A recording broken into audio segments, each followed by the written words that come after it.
আলাইকুম, সবাই কেমন আছেন? আমি অনেক ভালো আছি। চলে অনেক পরে আমি আবার বেরিয়ে এসেছি। তো দেখতে পাচ্ছেন আমার হাতে আছে কাঠের গুঁড়ো অনেকগুলো। এখানে কাঠের গুঁড়ো কী জন্য আনছি তা আমি আপনাকে একটু বলতেছি।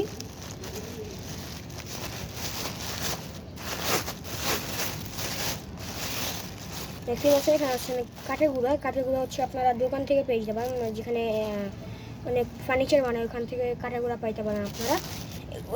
কাঠের গুঁড়োর হচ্ছে কাজ হইতেছে যে কবুতর যখন ডিম পারে বা মনে করেন বাচ্চা থাকে, তখন হচ্ছে কবুতর হচ্ছে পটি করে দেয়। সো ওই পটিটা হচ্ছে বাচ্চার শরীরে বা ডিমের শরীরে গিয়ে লাগে, তখন হচ্ছে ডিম নষ্ট হয়ে যাওয়ার চান্স থাকে এবং বাচ্চাটাও অসুস্থ হওয়ার চান্স থাকে। সো ওটা থেকে বাঁচানোর জন্য আপনারা কাঠের গুঁড়ো দিতে পারেন। আমার এই কাঠের গুঁড়ো ইয়াগুলো দেখেন, এখানে বড় আছে এবং ছোট গুঁড়োও আছে, সবগুলো মিলিয়ে দিবেন আপনারা। এভাবে দিলে হচ্ছে আপনাদের কবুতর সুস্থ থাকবে। ঠিক আছে, এই কাঠিগুলো নিয়ে গেছি আমি কবুতরকে দেওয়ার জন্য। এখানে এরা হচ্ছে জোড়া মিলতেছে, আর সেখানে আছে গিয়ে বারবার জোড়া মিলে। একবার অন্য বিল্ডিংয়ে যায়, একবার এই বিল্ডিংয়ে যায়, একবার আমাদের বাসায় জোড়া নেয়, মানে জোড়া নিতে আছে, ডিম পেরে দিবে জলদি দিয়ে দিচ্ছি।